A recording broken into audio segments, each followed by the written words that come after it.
Theorem में count होता है, बल्कि 5 थ्योरम है, 5 के 5 ही अहम है। हम इसके ऊपर क्या बहस करेंगे, ये अहम। जब हम ये वाला लिख लेते हैं ना कि ये वाला ज्यादा इंपॉर्टेंट है, वो वाला कम इंपॉर्टेंट है, हम इक्वली सीखते नहीं है चीज को, है ना।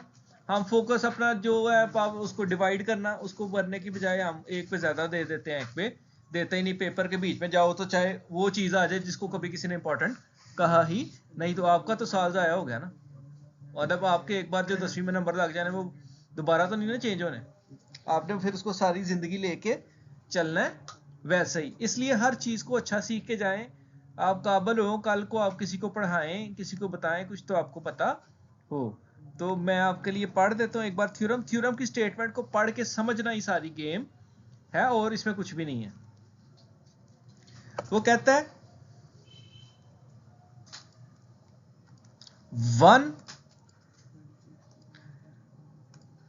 One and only one circle, सिर्फ एक और एक ही सर्कल, यानी एक ही सर्कल गुजर सकता है, पास थ्रू यानी गुजर सकता है 3 नॉन क्लीनियर पॉइंट में से। 3 नॉन क्लीनियर पॉइंट में से सिर्फ एक ही सर्कल गुजर सकता है। हमने ये साबित करना है। मुझे कोई ऐसा कुछ साबित होता तो इसमें कुछ नजर नहीं आया, लेकिन मैंने ये हिसाब लगाया कि इसको याद करना आसान ही है। तो हमने अब डायग्राम इसकी कैसे बनानी है, आप ये चीजें देखें कि 3 नॉन क्लीनियर पॉइंट लगाने हैं हमने, ठीक है। तो हम क्या करते हैं, पहले एक ना सर्कल बना लेते हैं, एक आधा सा सर्कल बना लिया, ठीक है। स्टेप 1, जाहिर है सर्कल का कोई सेंटर भी तो होगा ना। सेंटर से, कंपास सेंटर से ही रख के बनाते हैं ना, विदाउट यानी सेंटर के सर्कल नहीं बनता। तो सर्कल के सेंटर को हमेशा वो ओरिजिन ही रखता है। अब 3 पॉइंट ड्रॉ करें। बुक पे उसने नीचे से ऊपर को ड्रॉ किए हुए हैं, ताकि आप ऊपर से नीचे भी आ सकते हैं, लेकिन फिर आपको रट्टे मारना मुश्किल हो जाएगा, तो इसलिए मैं नीचे से ऊपर ही चलता हूं। 3 पॉइंट लगाएं, ए कहीं भी लगा लें, बी सी, ठीक हो गया। अब इन पॉइंट्स को आपस में ज्वाइन कर दे। मैंने इसको इसके साथ ज्वाइन कर दिया, और इसको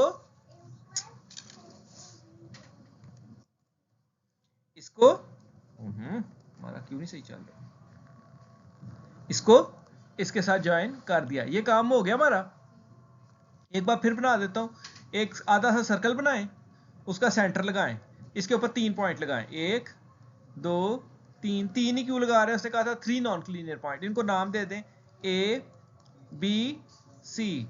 अब क्या करें, आप इनको ज्वाइन कर दें आपस में ऐसे, ठीक है। ज्वाइन हो गए। अब आपने क्या करना है, इसके दरमियान से, सी के दरमियान से, ठीक है, इधर से एक लाइन लेके आनी है, इसके दरमियान को मिला देना है। इधर से एक लाइन लेके आनी है, इसके दरमियान को मिला देना है। अगर आपने याद किया हो, 9th का थ्योरम था, ऐसे वो इसके ऊपर लगाता था कि परपेंडिकुलर के ऊपर कोई भी पॉइंट हो तो उसके एंड पॉइंट से बराबर फासले पर होता है। अगर एक 90 डिग्री का एंगल हो, है ना, उसके ऊपर कोई भी पॉइंट लगा दो तो उसका यहां से लेके यहां तक और यहां से लेके यहां तक फासला बराबर होता है। ये वही थ्योरम बना है, वही है सारा थ्योरम, ठीक है। तो हमने क्या किया, पहले हमने ए बी सी लगा दिया, फिर अगला पॉइंट डी, सी के बाद डी आना था ना, इसको थोड़ा सा बढ़ा दें, एफ, ठीक है। एफ के d, a B c d, इसको उसने एफ रखा हुआ है ना, और इसको उसने एच रखा हुआ है, एच, और ये इसको उसने क्या रख दिया, के, ठीक हो गया। मतलब पहला स्टेप, उसने एक आधा सर्कल बनाया, उसमें 3 पॉइंट लगा के उसको आपस में ज्वाइन कर दिया। फिर उसने क्या किया, इसके मिड से 90 डिग्री का एंगल, यानी एक सीधी लाइन इधर जा मिलाई और एक सीधी लाइन उधर जा मिलाई। अब आपने अगला स्टेप क्या करना है, आपने ज्वाइन कर देना है किसको, इसको इससे, इसको इससे, इसको इससे। यानी हम क्या लिखेंगे, join A B and C with ओ।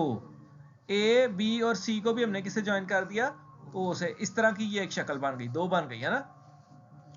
अब गिवन इसका बहुत आसान था, तस्वीर कहोगे तो मैं फिर से एक बार बना दूंगा, ठीक है, आप प्रैक्टिस कर लेना, मैं फिर से बना दूंगा। अब इसका गिवन बड़ा आसान है। गिवन में उसने क्या लिखा है, उसने क्या है भाई, a B c 3 non collinear point दिए गए हैं, ये इसमें से दिया गया है ना, 3 नॉन क्लीनियर पॉइंट दिए हैं। अब प्रूफ क्या करना है, यही प्रूफ करना है कि one and only one circle can pass through 3 non collinear point. वही स्टेटमेंट उसने फिर से इधर छाप दिया, बस उसने नीचे लिख दिया ए बी सी। अब ये क्या किया इसने कंस्ट्रक्शन में, हमने क्या किया था जब हमने बनाया था, हमने किया था तीन तरह की हमने कंस्ट्रक्शन की।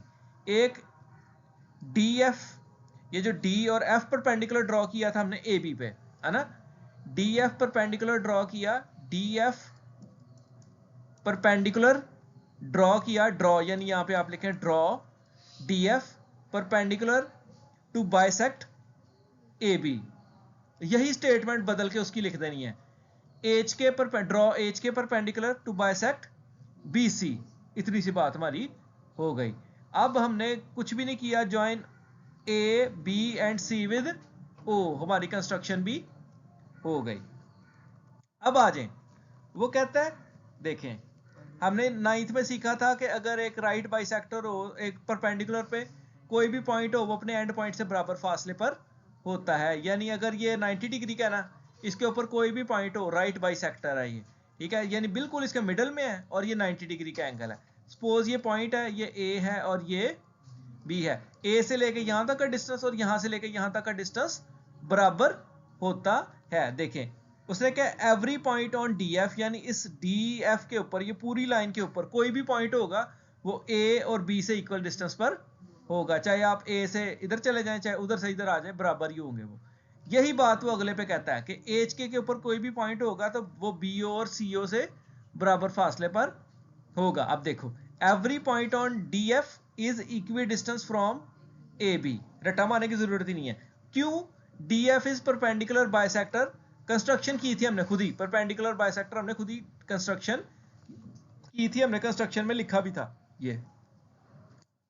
इसी तरह और इससे फिर होगा क्या कि ओ ए और ओ बी बराबर होंगे। अब यही चीज हमने इसकी तरफ ले आनी है कि any point on H K, है ना, will be equi distance from B and सी।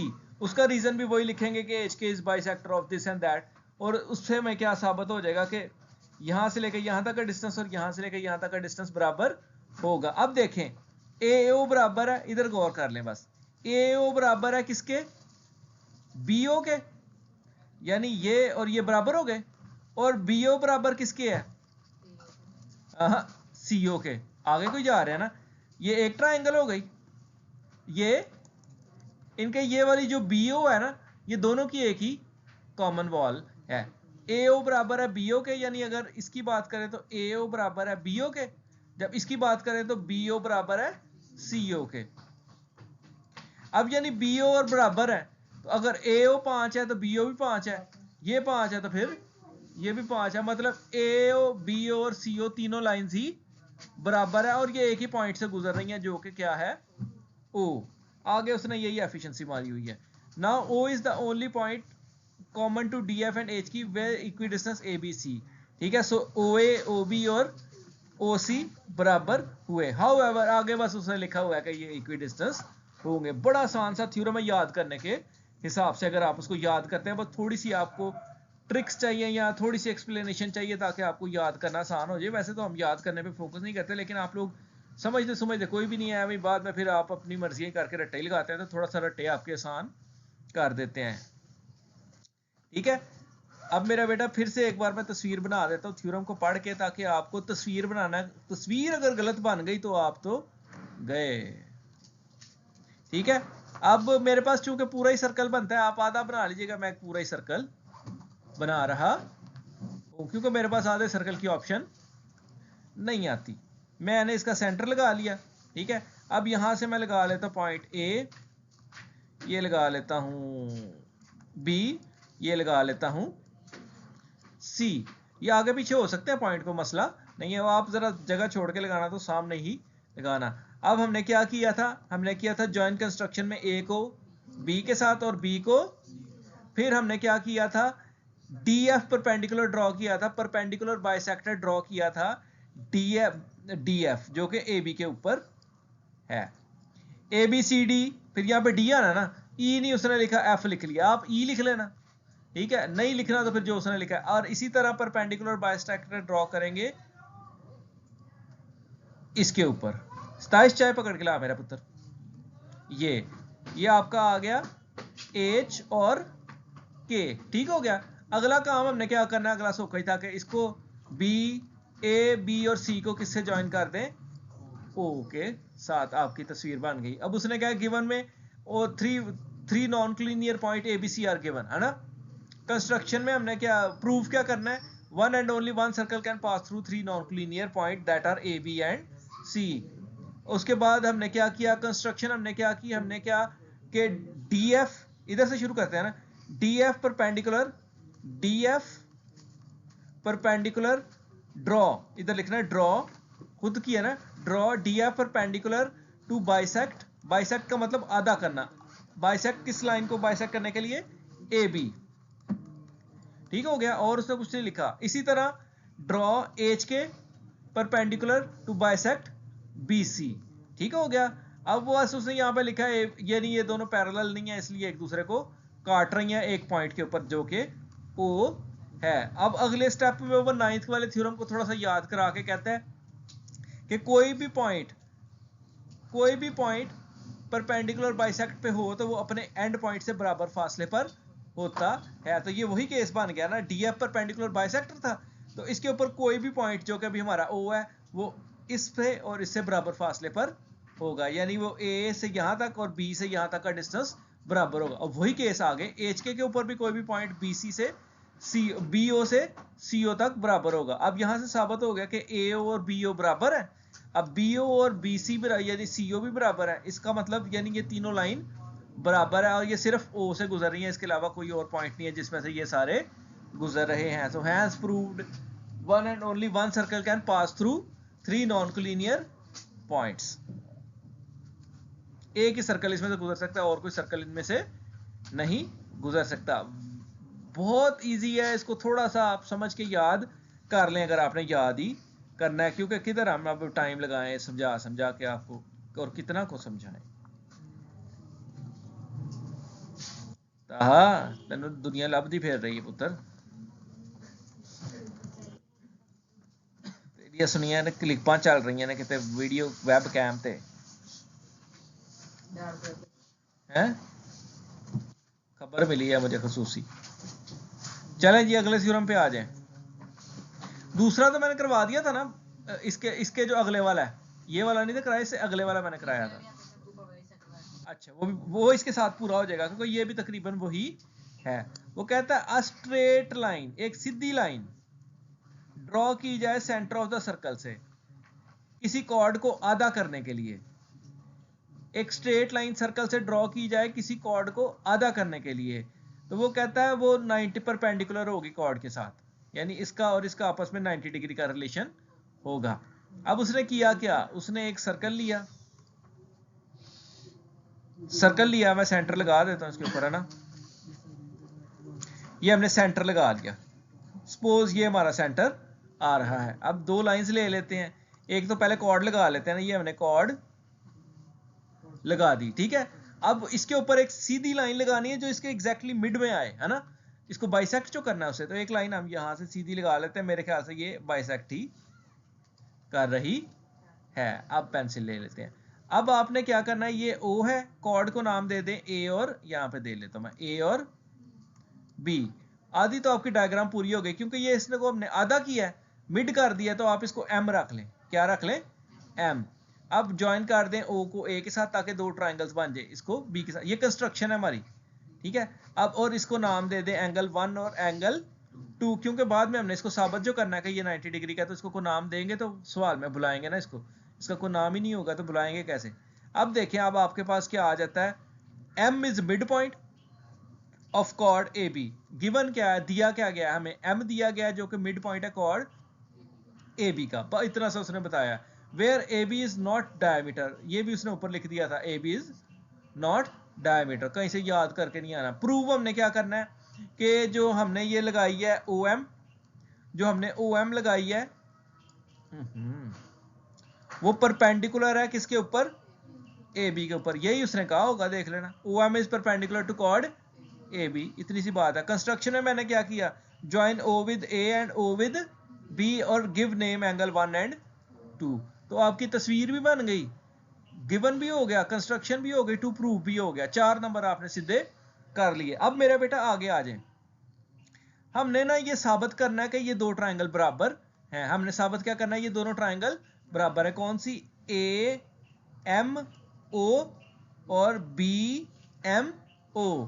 हम कचहरी में चले गए केस लेके, हमने कहा कि दो ट्राइंगल हैं ओ ए एम, ठीक है, और ओ बी एम। ये सिंबल जो होता है ये ट्राइंगल का, ट्राइंगल ओ ए एम का केस चलने लगा है, कॉरेस्पॉन्डेंस होने लगी है ओ बी एम के साथ। इसकी हम इसीलिए कोई रीजन नहीं लिखते, ये तो हमने बताया कि हम इनको कंपेयर कराने लगे हैं।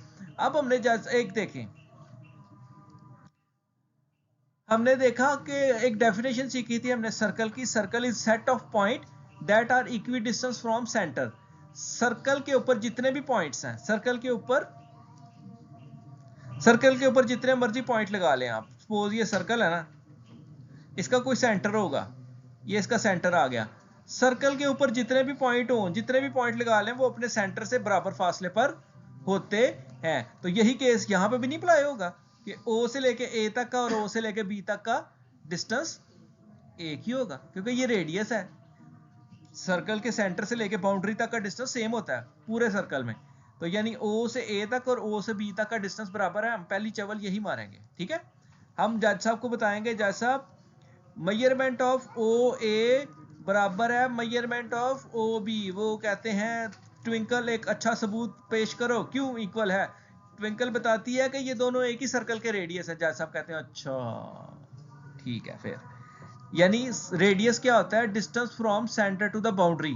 तो एक ही सर्कल, अगर सर्कल ही एक है तो उसकी सेंटर से बाउंड्री तक का डिस्टेंस हर तरफ सेम होगा, चाहे उसके अंदर 2 रेडियस लगा ले चाहे 4 रेडियस लगा ले, उनकी लेंथ बराबर ही होगी। तो ट्विंकल ने पहला कहा कि जज साहब इसकी ओ ए और ओ बी बराबर है। जज साहब ने कहा क्यों, तो ट्विंकल ने कहा कि ये तो एक ही सर्कल के रेडियस हैं, इस वजह से एक सर्कल के रेडियस आपस में बराबर होते हैं। जज साहब ने कहा ओके ठीक है।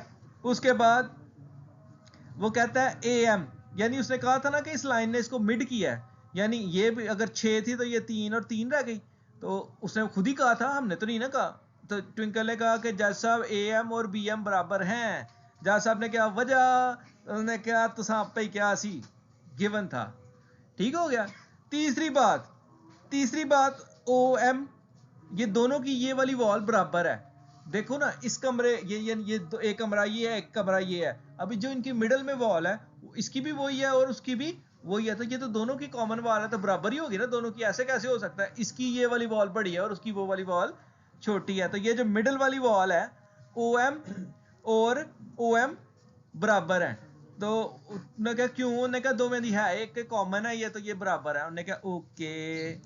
फिर ट्विंकल ने कहा जज साहब साबित हो गया कि ये दोनों ट्राइंगल बराबर है। उन्होंने कहा क्यों, उन्होंने कहा कि देखें इस साइड को हमने इस साइड के साथ कंपेयर किया बराबर है, इस साइड को हमने इस साइड के साथ कंपेयर किया बराबर है, इस साइड को इस साइड के साथ बराबर। जब इनकी तीनों साइडें बराबर हैं तो ये दोनों ट्राइंगल बराबर ही। उन्होंने कहा इसके ऊपर कोई कानून है वजूद हमारी कानून की हिस्ट्री में। उन्होंने कहा हाँ जी साइड साइड साइड पोस्टुलेट, यानी तीनों साइड बराबर हैं तीनों साइड्स के साथ। इस कानून के तहत ये दोनों ट्राइंगल बराबर साबित हो गई। फिर इसने आगे और चवल, उसने कहा कि कतल ते केस दा, तू साबित यानी केस ते कतल दा, तो तू इथे डकैती साबित कर रही है। ने कहा नहीं, अभी तो डकैती के दौरान ही कत्ल हुआ है ना, अभी फिर ये डकैती से आगे कत्ल पे आने लगी है, ठीक है। अब इसने अगली चवल मारी, अभी प्रूफ नहीं था ना वो, क्योंकि प्रूफ तो हमने करना था कि वो परपेंडिकुलर है, असी इथे प्रूफ करी बैठे हैं कि ये तो ट्राइंगल बराबर है ना। उन्होंने कहा डकैती से ही आगे कत्ल का केस चला है। उन्होंने कहा चलो फिर चलाओ आगे। ने कहा जज साहब देखो गौर करो कि ये दो बराबर ट्राइंगल है, तो इनके जो आपस में एंगल मिलते हैं वो भी बराबर ही होंगे ना। जो 1 होगा वो वही 2 होगा। इसने लिख दिया, जज ने कहा ओके फैसला लिख लिया गया। ये 1 उसने लिख दिया, उसके कॉरस्पॉन्डिंग एंगल है कि मतलब दोनों ट्राइंगल की जो एंगल, यानी इस ट्राइंगल को उल्टा के इसके ऊपर रखा जाए तो ये वाला एंगल इस एंगल के साथ ही मिलेगा ना, ठीक है। ये दोनों बराबर होंगे क्योंकि दोनों ट्राइंगल ही बराबर है। उन्होंने कहा ठीक हो गया, तेरी मैं मान ली, ठीक है। अब उसने कहा कि जज साहब अगर ये तुसी गौर करो, है ना।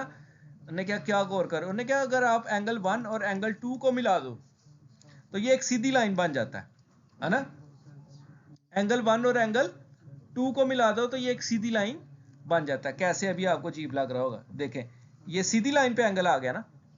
एंगल 1 और एंगल 2 में से वॉल निकाल दें, ये बीच वाली, ये ऐसे है ना, ये देखो अभी ऐसे है ना, एक इधर है और एक इधर है।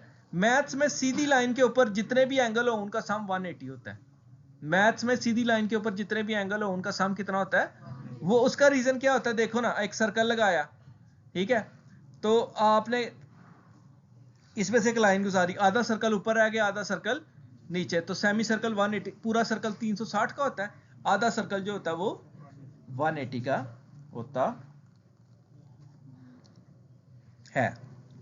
तो हमने कहा कि जज साहब जे ਅਸੀਂ 1 और 2 ਨੂੰ ਮਿਲਾਈਏ तो ये तो आधा सर्कल बन जाता है, यानी 1 और 2 को मिलाने से जो आंसर आता है वो 180 डिग्री आता है। जज भी परेशान हो गया, ने कहा अच्छा इतना तेनू पता है, ने कहा हाँ जी। फिर इसने बताया कि जज साहब 1 और 2 तो बराबर है, तो 180 को दो बराबर हिस्सों में तकसीम कर दिया जाए। उन्होंने कहा करो कैलकुलेटर पे मारे तो 190 इधर आ गया 190।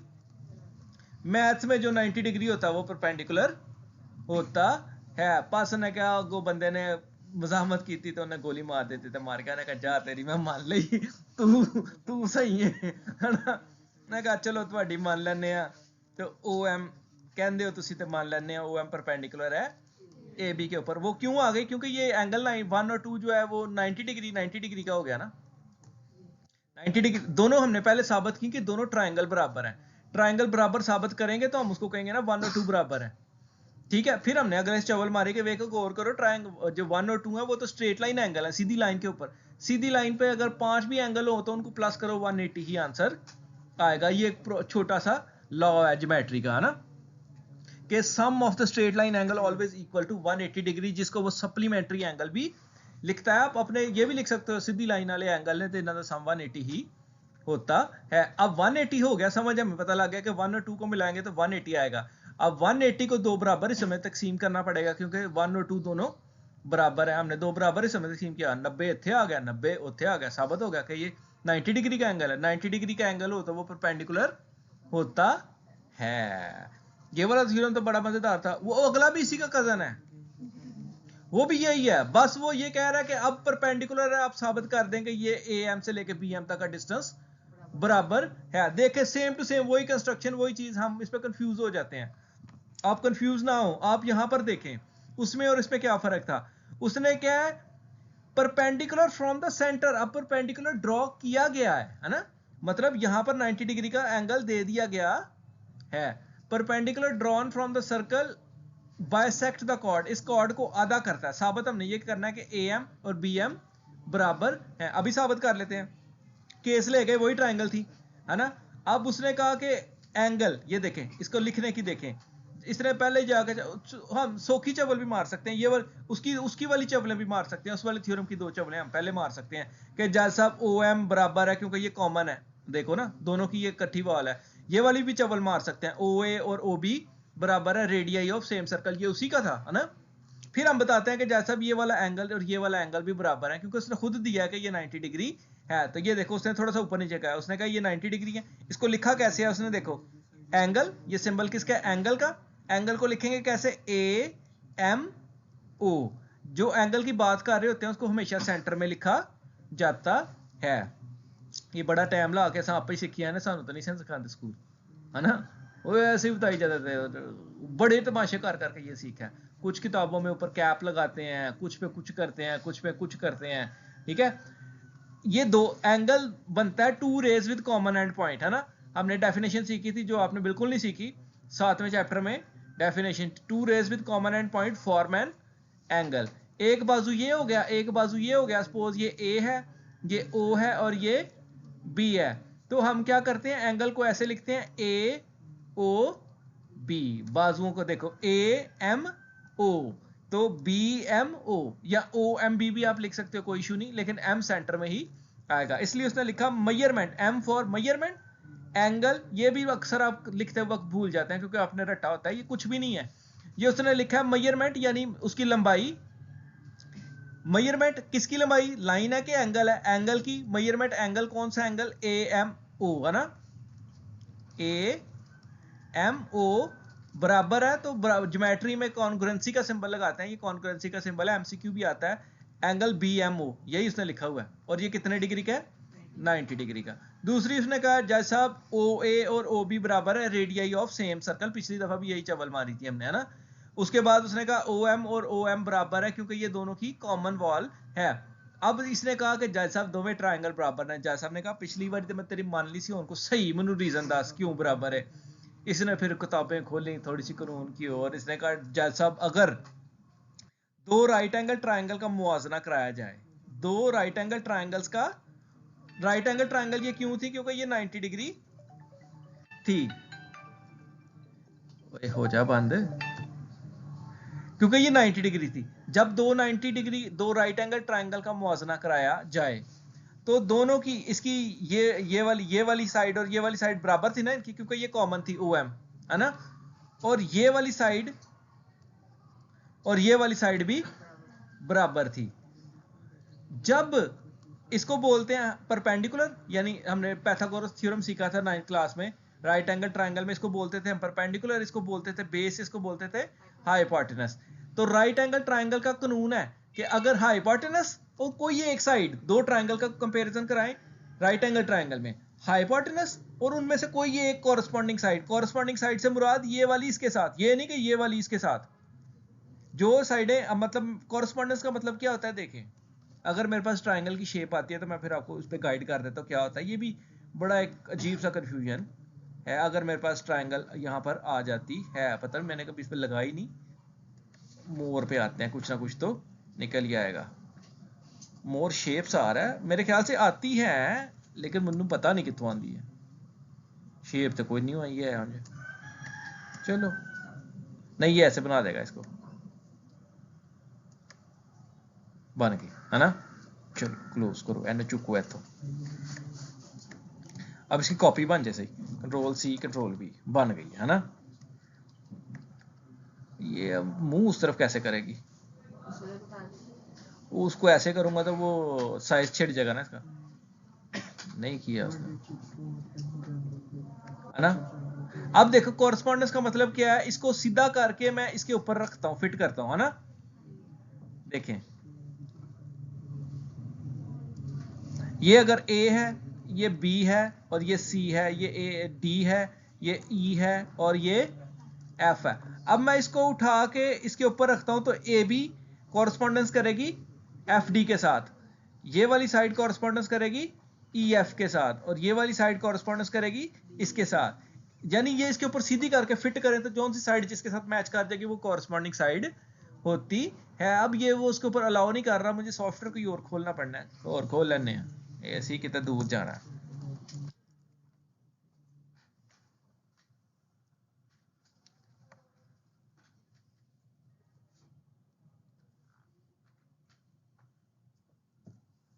कोरल ड्रा खोल लेने हैं, कोरल ड्रा।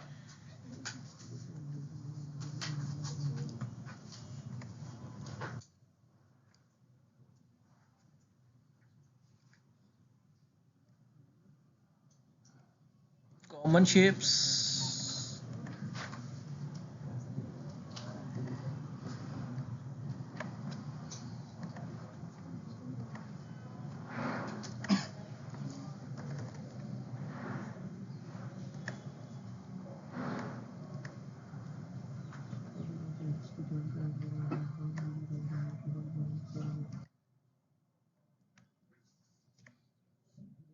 अब देखो ये दो ट्रायंगल है ना, इनकी कॉरस्पॉन्डिंग साइड्स कौन सी हैं, हमें कैसे पता लगेगा, इसको हमें सीधा करके इसके ऊपर मेंटली फिट करना पड़ेगा। मैं अब इसको सीधा करता हूं, पहले मैं इसको इसका तरफ मुंह है इस तरफ करता हूं, है ना, वही नहीं वैसे हो गया है ना। अब मैं इसको इसके ऊपर फिट करता हूँ, ठीक है, थोड़ा सा ऐसे करके फिट करता हूँ, तो बल्कि थोड़ा सा ऊपर करके फिट करता हूँ ना। देखें ये वाली साइड इस वाली साइड के साथ मैच हो रही है, ये वाली साइड इस वाली के साथ मैच हो रही है, ये वाली साइड इस वाली के साथ मैच हो रही है। ज्योमेट्री में आपके पास ये पॉसिबल नहीं होता पेपर के ऊपर, है ना, कि आप इसको इस तरह कॉरस्पॉन्डेंस करा के देख लें। तो हमें क्या फिर करना पड़ता है, हमें मेंटली जज करना पड़ता है कौन सी साइड किसके साथ कॉरस्पॉन्डेंस कर रही है। एक और चीज बना के देख लूं, रेपानी जाए मेरे को आज, है ना। तो सानू बनानी पैनी है पहले लाइन,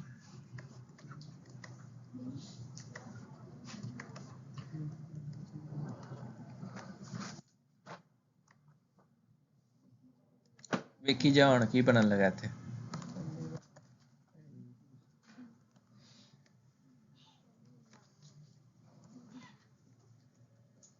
क्या कर रही है, कह रही है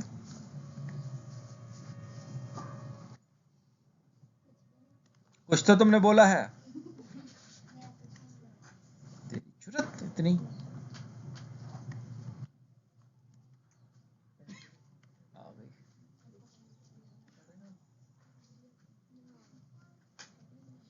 ले आऊं पटसन से? ले आया भाई, ले आया। कहा तेनू लभदी फिरदी है दुनिया, कहती है उच्चियां ने गल्लां मेरी यार दियां। मैं कहा नहीं यार, ऐसी कोई बात नहीं। कहते हैं नहीं। क्यों नहीं बाज आंदा तू हैं? केड़ियां करतूतां करदा फिरना? नहीं पता? ये भी बेहतर है। तुझे नहीं पता तो फिर तो मैं कहता बड़ी अच्छी बात है।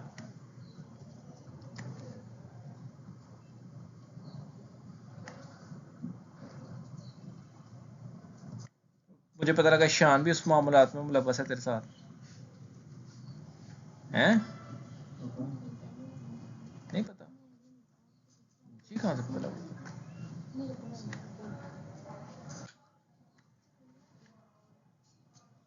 वाणी हुई कुछ ना कुछ है, वाणी गई है।